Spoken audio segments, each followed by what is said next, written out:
In this tutorial, I give you a brief overview of the app Knit Companion and how I use it. Today I'm going to show you how to set up a new pattern in Knit Companion. Now, the first thing you need to do in order to get your pattern into Knit Companion is open it either from Dropbox or from your Ravelry library. And I'm going to show you how to do it from the Ravelry library. The first thing you're going to want to do is on your tablet or your iPhone or wherever you are wanting to open your pattern, you're going to go to Safari. Now I have here the Haruni pattern on my library, and I chose this pattern because this pattern is also available already in Knit Companion to be able to edit and practice with when you first get the software, because a lot of people will get the software and not really know what to do with it and not know how to use it and decide that they don't want to purchase it. But it is a purchase that is well worth the amount of the cost. So from here, from the Ravelry library, what you're going to do is you're going to simply click on the pattern and open it up. And you will get the screen here that will give you the option to download, and you're going to go ahead and click that download button. And it will open up the pattern in a new window. And it's going to take a moment for it to load here. Depending on your internet connection, it will depend on how long it takes for the pattern to come up on your iPad. From here, what you need to do is you need to be able to open it in a specific app. And that information is going to be right up here on your screen. But you have to kind of touch it so that you see it. You saw how it came up there? It's right here. So what we're going to do is we're going to click Open In. And then you have choices that you can scroll through until you find Knit Companion. And once you find the Knit Companion icon, you will click on that and it will open the new project. Now, from here, the PDF is open in Knit Companion, but in order to edit the charts, you do need to create a new project. So you're going to click the New Project button at the top here and allow the software to pull up the pattern and to make the new project. Because we are starting this project brand new, we are probably going to want to include all of the pages in this particular PDF. There may be times that you only want to include certain pages, but at least you'll know how to do it. If you want to only include one page, then you would just click on the pages that you want. But in this case, we're going to click the Select All to select all. And then we will click Next, and that's when we will create our project name. And then you can select to choose a quick start.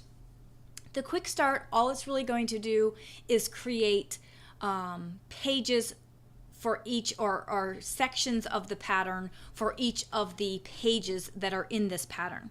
However, because I want to show you how to set up the charts, we cannot use a quick start. If you are going to use charts where you can scroll up and look at each line on the chart, like if you were doing lace, then you are not going to want to use this quick start feature. So I will turn that off so that when it creates my project, it's not in the quick start screen.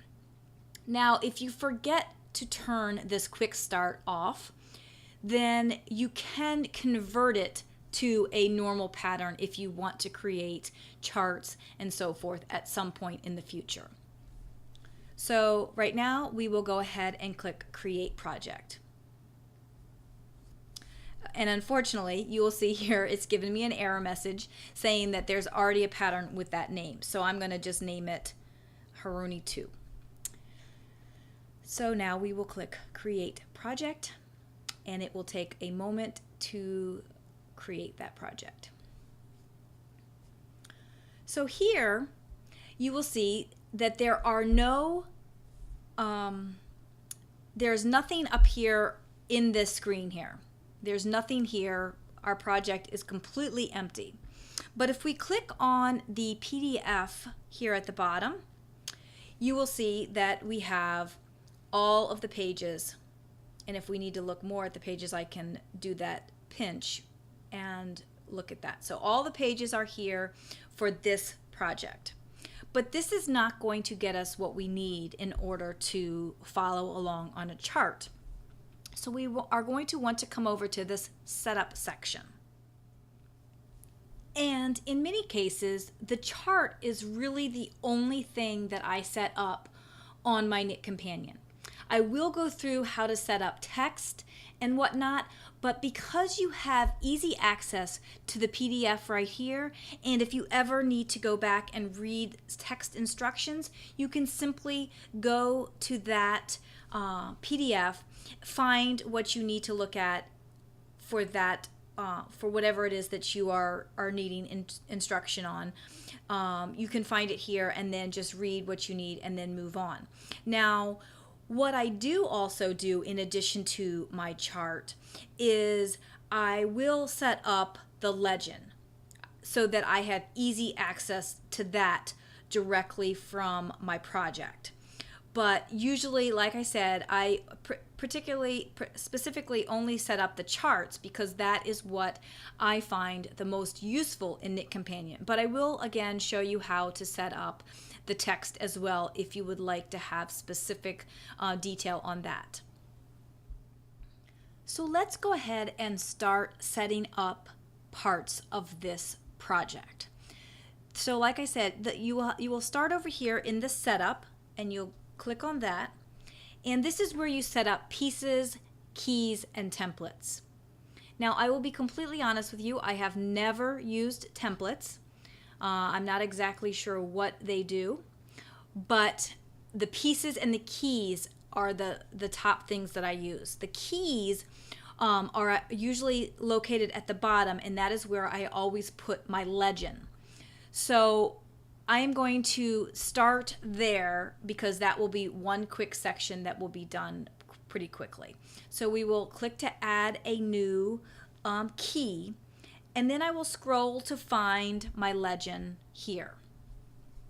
And I will select that, and then I will name this piece, and I'm just going to call it a key. And then select, and now I have my screen where it's telling me to start click and drag. You see the arrow up here in the corner, and all you're going to do is put your finger down on that arrow and drag as far as you want to take the you're basically doing like a screen print on this PDF. And so once I've selected my area, then I have the purple bars on the outside showing me what is going to show up in that section. If I need to rotate it, I can do that, but we're not going to go through that because I know we're going to need to do that in order to do the chart. If I've selected the wrong section, I can click clear. If I need to flip it, I don't really flip it. I do rotate every once in a while because you need to do that if you're doing a chart. But for right now, I'm just going to click the save because that's all we need for this one. So now you have this piece. Now, if you've decided that there's something wrong with this, you can go back and recrop. If you've decided that you've done something a little bit wrong, you can do highlights and notations at this point. I will go over highlights and notations once we get to the other sections and editing the pattern once it's in your project. But for now, we are just going to leave it as is and consider this done. We've already saved it, so now all we need to do is go back to Setup Project. And you see there is the key right there. Now, if I go back to my project window, it still looks the same. There's no change here. You're not quite sure what happened. But if you come down here and you click on this little kind of tab, it will come up and you see the legend is there at that point. This makes it easy, so when you are reading your chart, if you have forgotten what one of these icons means on your chart, you have a quick reference to that. So now that we have the key set up, we'll start setting up other pieces to this project. We will go back down to Setup and click on the Setup screen. And we already have our key set up, so we don't have to set up any additional keys at this point. So we will click on the pieces to add a new piece. And I will start with adding new text, just to kind of give you an idea of how to add text. So we will click the text screen or text button there, and then click Continue. From here, we need to select which of these pages we want to work with for our text. And I'm going to select this page here, number 4, because it has the setup instructions, the Chart A overview, and we'll start with that. So once I have selected which page I want to use, I'm going to come up here and click the piece name, and I'm going to call this Setup. Oops. And once I have done that, then I can click Select. And again, just like with the key, I'm getting the arrow up here in the corner so that I can select what I want to show up for this section. And since I can see here that this is the setup section right here, I'm only going to include just that section. So I will put my finger up just above the setup title, and I will drag it down to show just that part of the page. And then I will come down here and click Save. So now that piece is all set up. Again, if you need to recrop it or change something, you can do it at this point. But this is fine for what I need, so I'm going to go back to Setup Project, and I'm going to set up my next piece. And again, I'm just going to click on the plus sign for pieces, and I'm going to select text again, and then click Continue, because now I'm going to set up the Chart A overview. So again, I'm going to select page 4. Then I'm going to come up here and select the piece, and I'm going to put Chart A overview. And you can do capitals or whatever. It's up to you. It's quick, I don't have to necessarily do the capital letters. So I've got my page selected, and then also my piece name. Now, if you forget to select a page, it will give you a warning and you won't be able to go any further. But I have selected it, so I will go ahead and click the Select button. And yet again, I'm getting my little arrow, but I've already included this setup in another part of the project, so I don't need to include that part. So I'm going to come about right here with my finger, and I'm going to click and drag down for that section.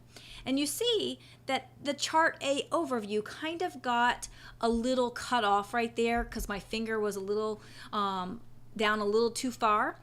What you can do is just stick your finger on this purple section and then just drag it right up until it meets where you want to put it. So now I've got that Chart A overview all selected, and I can click Save to continue. And I can look at it again, verify that yes, this is exactly what I want, and I'm ready to move on to the next section. So I will click back to Project Setup, and I'm ready to select my next piece. Again, I will come over here to the plus sign, and this time I'm going to select the chart because I have the chart A overview, and now I want to put the chart A into the project so that those things are together in the project so I can look at them. And I will explain that when we get back to the project page. But for now, I'm just going to click continue. And now I'm going to scroll through my pages here and find chart A. And here's chart A. It's a little difficult to see from this screen here, but it is chart A, so I will select that. I will also give it a name called chart A. And then once I have my piece name and my chart selected, I can click the select button. And now you have a bit of more information here. You have some visible rows, stitches. Those are the most important things that we need to look at. But before we can do anything, we are going to need to rotate this chart because we cannot work from the chart when it is on the side like this. So we're going to come down here and we're going to click rotate, and that rotated it, but it's still not quite right. So I'm going to rotate it again and again until I get it upright to where I want it. And now you see again, you've got that little arrow telling you that you need to click and drag to select your section.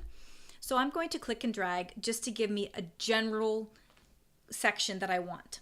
However, if you are going to want to use the highlight bar to highlight which row you are on, you're going to need to crop this chart very closely.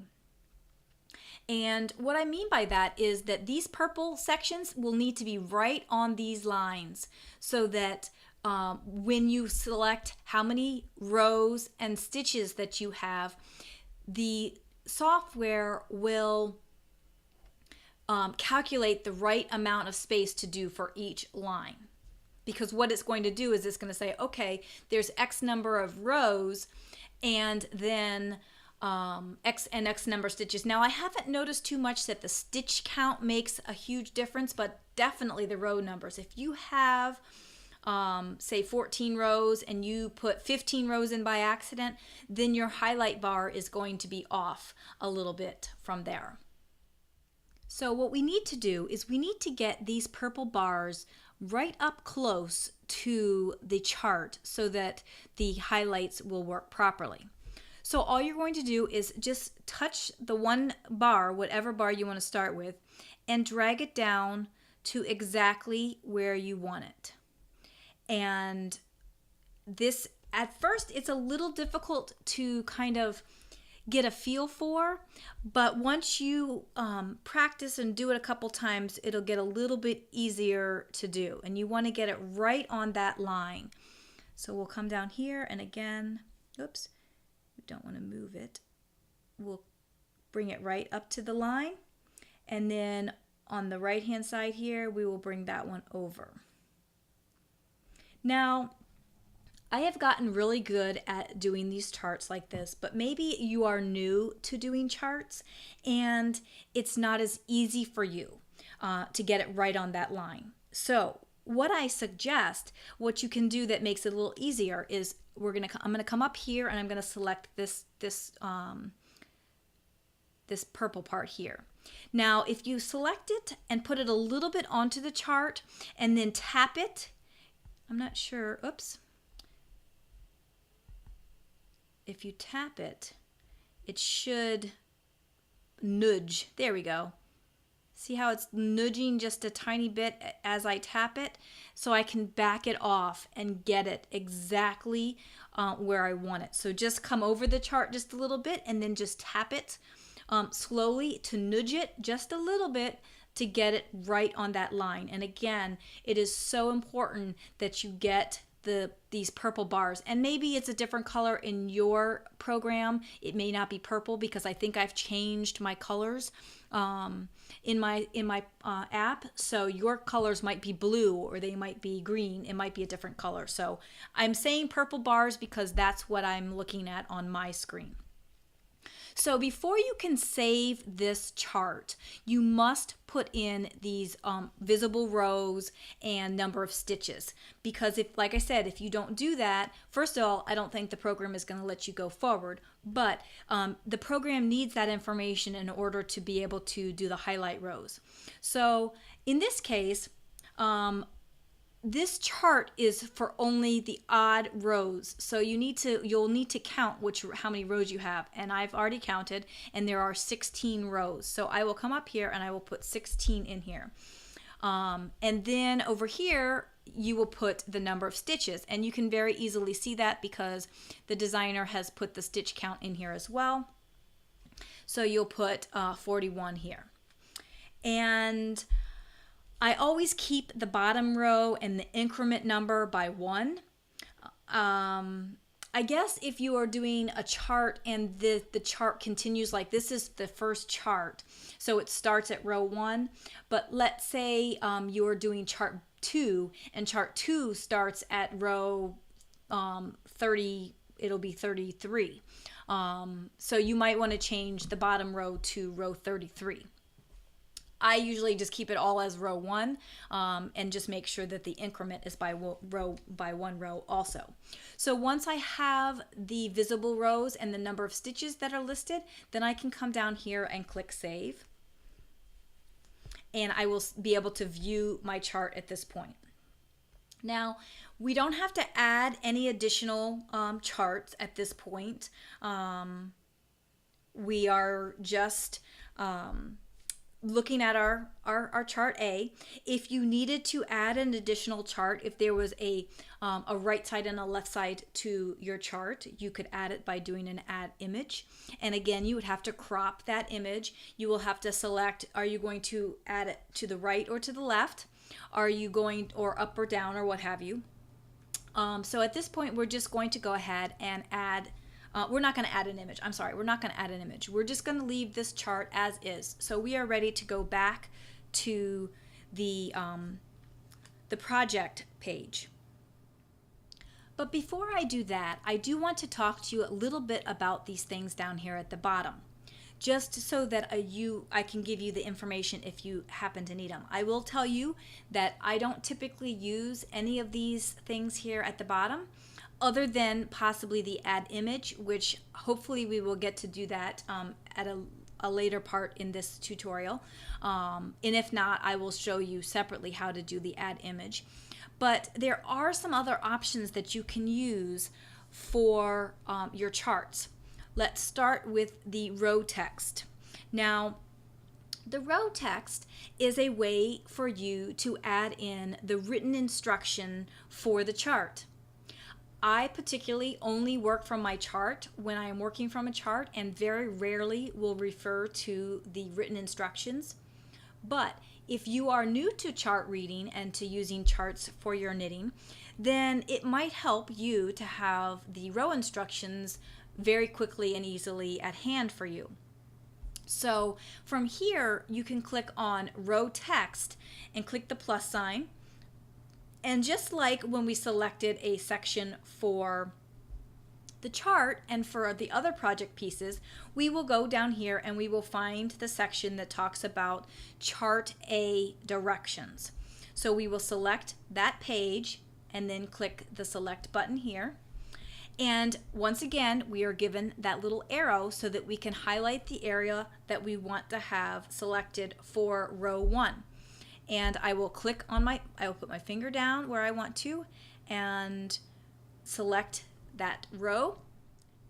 Now I am not going to go through and select all the different rows for all of the different text versions, but I did want to show you that. So now I will come down here and click Save, and then it gives me just a quick overview here of what my cropped image is. And once I have approved that, I can just go back to row text. And then I have here, I can either edit it with the little pencil mark, or I can go ahead and go to the next row and add that as well. Again, I'm not going to go do that at this point, but I did want to show you that part of it. So we will go back to piece to look at the other sections. So the next thing we're going to look at are the markers. Now, the markers, this is where the number of stitches is going to come in handy, because a lot of times a pattern will tell you you can use stitch markers or where to place stitch markers and whatnot, and you can actually put that information right into your knit companion to make it easy so that you know exactly where those stitch markers are supposed to be, and it will give you quick, easy reference. So to do that, you come down here and you can click the plus button. Now, again, you have the option of a stitch marker, a lifeline, or a single stitch. Now I'm going to show you how to do the stitch marker and the lifeline, because the lifeline is important, because if you are putting in lifelines, you need to know where those lifelines are, which row you were on when you put that lifeline in, so that if you do have to rip back to that point, you know where to continue from there. So we're going to start with the stitch marker. So let's select that. And you'll see here that it's selected a stitch marker and you have a dotted line here. Now, if I come over to, say, right here, I can move that stitch marker. Now I've just touched that spot and that highlight has moved. Now, let's say I don't want it to be yellow, that I want it to be a different color. I can come over here and change the color, whatever I need. Now, if I want to add another stitch marker, like maybe I need to add another stitch marker over here, I can come back down here to the plus and add stitch marker again. It's come over here again, but now I will bring my cursor or my finger over here. I will click it and put that stitch marker in, and it's automatically made it the same color as the previous stitch marker. So we will come back down here again to the plus, and we're going to add a lifeline this time. And this is going to be on the row, okay? So we need to select which row we put our lifeline in. Now, you won't have this when you're first setting up your project, but at some point you will. So I'm just going to select a different color, and I'm going to select this line right here that I've put the lifeline in. And it moves that that highlight down so that I know if I rip back my my work to my lifeline, I know that when I am re-knitting, that I'm going to start on this row right here. Okay, so now I have that lifeline entered, and we can go on to the next section. So let's go ahead and go back to piece. And now you'll see that you have all of your lifelines and your stitch markers and whatnot here. And again, you have the highlights and the notions here. I'm not going to go through those things right now because I will talk about them a little later. And I have never used the smart counters, so I'm not even going to talk about those because I have never used those. If I do at some point start using that, I will produce another video telling you how to use that. So at this point, we are ready to go back to setup of the project. So now we have some basic things set up, and we can go ahead and get started on our project just with these things, and then we can continue and set up other parts of the project as we need to use them. So let's go ahead and click back on Haruni 2, which is the name of our project, so we can see how it looks in the project window. So you will see up here, these are the sections that we have already created. We have the setup section and the pieces that we had for that. We have the overview, and we can look at everything here that we've selected for that section. And we also have our chart A, and we can look at that. Now you will see that my rows, the way that my rows are, I have my row highlighted. All the rest of the rows are highlighted, and my row is the is going to stand out to me. This is the way that I wanted my app to work. Your app will probably be set up in reverse, where the row that you're working on is highlighted. But I prefer to have my chart set up like this. And you will see as I click up on my chart, as I advance on the rows, that the highlight section stays right on. Now it was difficult to see that because that was on the lifeline, so it doesn't even look like it's highlighted. But the highlight section, that which row I'm on, is always right on the money for the line. That's why it's so important to make sure that the number of rows and the chart is cropped properly. If your chart is not cropped properly, then those highlights will not show up properly. Now, I do want to show you the highlights and notions. So normally I would only use these things in a pattern where I have to make notes and when I want to highlight for a specific size. But because I'm doing the demonstration with this pattern, I'm just going to quickly show you how that works. So I'm going to come over here to my chart A overview, and then I'm going to come down here to edit. And that I'm given some choices. Highlights, notions, those are the things that I use most often. So let's start with highlights. And it brings up the section that we've cropped, everything that we've cropped. So I will come over here to the plus sign and select to do a highlight. And you'll see that it put in this arbitrary box. Now, what you're going to do is you're going to take your finger, you're going to pick that box up, and you're going to move it to wherever you want it highlighted. I use this box, these highlights, when I am doing such as a sweater pattern that requires that has multiple sizes, and I only want to look at the size that I am working with. So I will use these highlight boxes for that purpose alone.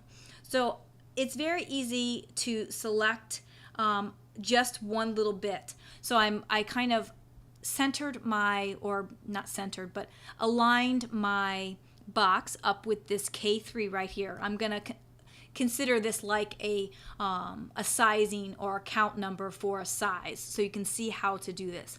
So I've kind of put it up here in the corner, and then I'm going to select this box with my finger right here, and then I'm just going to click and drag so that it comes and just highlights that section. Okay, so now I've highlighted my my size. I'm going to say that that's my size for this pattern. Now again, if I want to add more, I can do that. I can add another one, but maybe I don't want it to be that color. I can come up here to the color, and I can change the color to a different color and then put that wherever I want it. You know, I can highlight, so let's say I need to highlight this whole paragraph here, that I want to highlight this entire paragraph. Then I can just select and highlight. Maybe that's important for what I need, and now that section is highlighted. So when I go back to my project, it's highlighted here. And you can still delete these highlights. Let me just add one more here just so you can kind of get an idea. And I will make it another color and move it to somewhere else.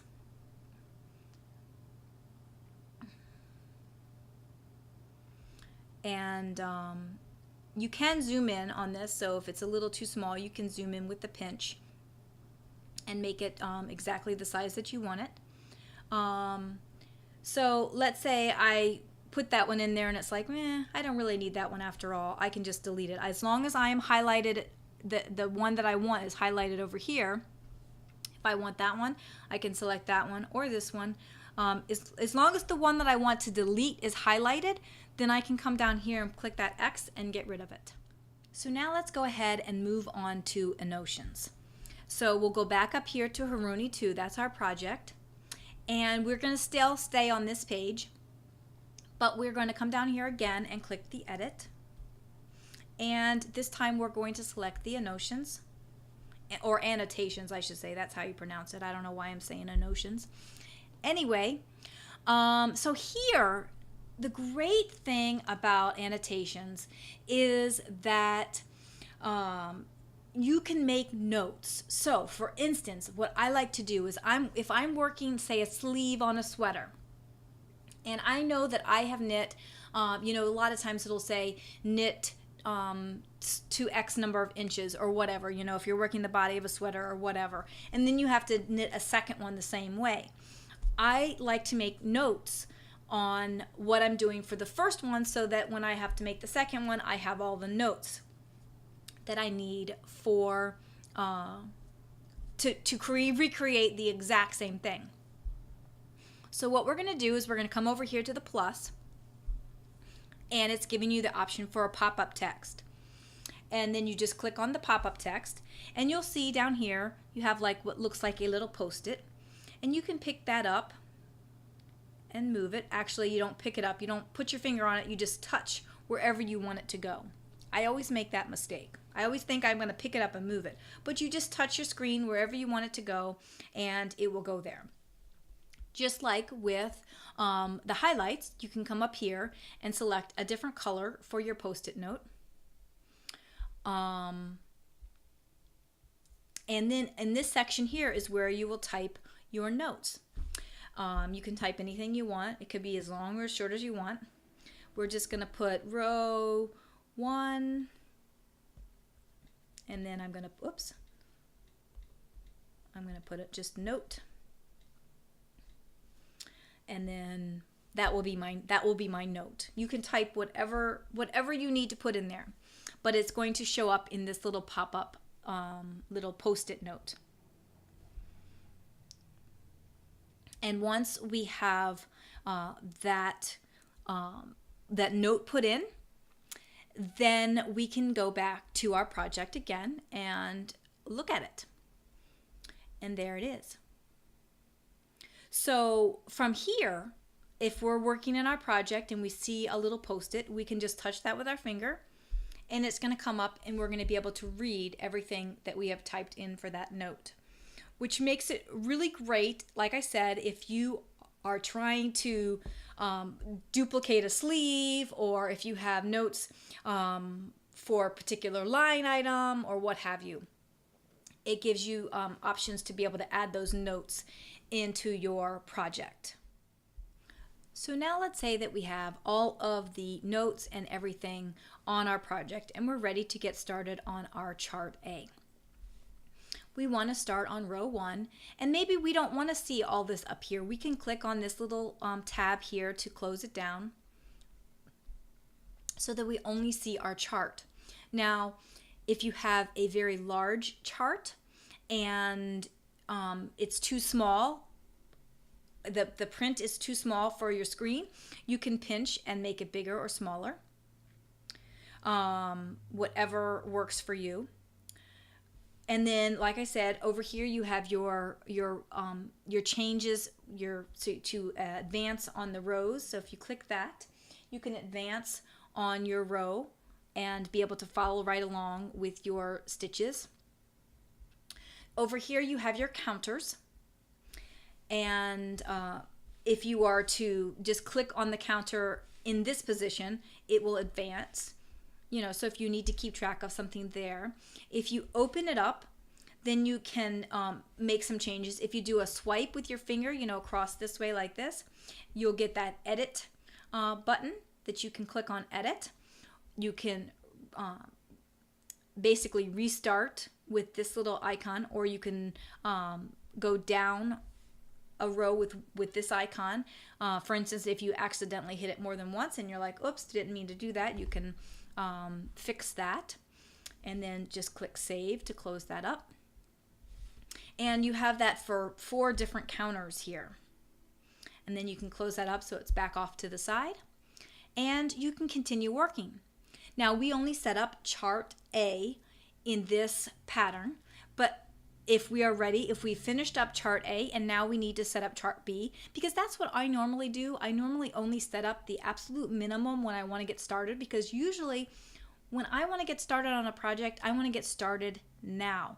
I don't want to have to, spend hours and hours and hours setting up my entire pattern, because there might be multiple charts, there might be multiple components like sleeves and fronts and backs and whatnot, that I don't want to take the time to set up all those things. So I might set them up as I go versus doing it all at the beginning.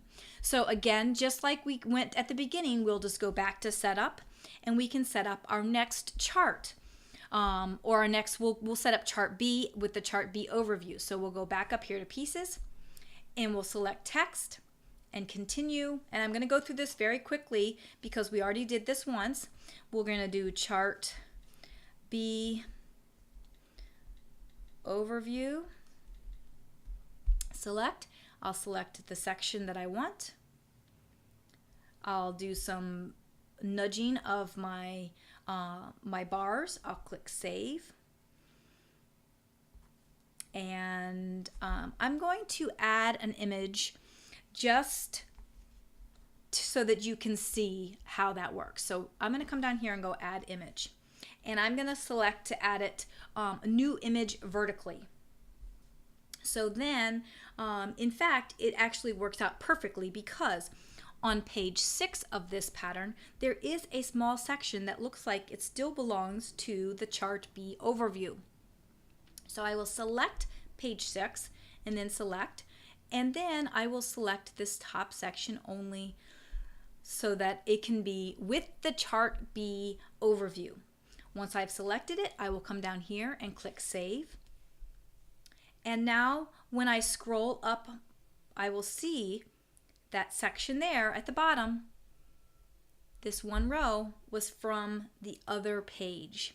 So that's a perfect thing. And you can, maybe you wanted to put it at the top, it automatically goes to the bottom.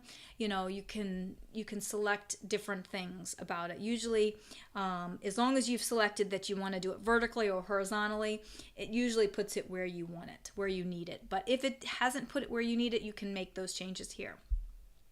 Once I've looked at it, made sure that this is what I want, then I can just click the save button down here. And now when I go back to my project, so I'll go back to setup, and I will go back to Haruni 2 so I can see it in my project screen. I will need to pull down this bar at the top so that I can see that new section, which is right here. I can click on that and then close up my little bar here so I don't have to look at that. And then I can scroll through my chart B overview, and I see down here my section at the bottom too. So that was the perfect thing for that. And then I would go in and set up my chart as well, and that would also end up showing up over here as a separate piece for my chart B. And again, if I go back to my PDF, if I want to set up the other sections, such as like this is construction note. If I need to set up, if I go to this page, if I want to set up a section on the crocheted bind off, I can do that. I can set up a section for the I-cord bind off. It just depends on how much you want to set up in your pattern. Again, the charts, here are the charts, but if you want to set up the whole chart A directions as a page or as a component of that pattern, you can do that as well. There are so many ways that you can use Knit Companion, and if you have an iDevice, an iPad, or an iPhone, and you are not currently using Knit Companion and you're doing lace charts, I highly recommend you give this program a try because it really is amazing. I do not do anything with charts or anything like that without my Knit Companion. So definitely give it a try, check it out, and I would love to hear your feedback on how you like this program. As always, thanks so much for watching. I hope you enjoyed this tutorial. You can find this and other tutorials on my blog at www.knittingblooms.com or on my YouTube channel. Please check them out, and also you can contact me with comments or suggestions for future tutorials at knittingblooms@gmail.com. Bye!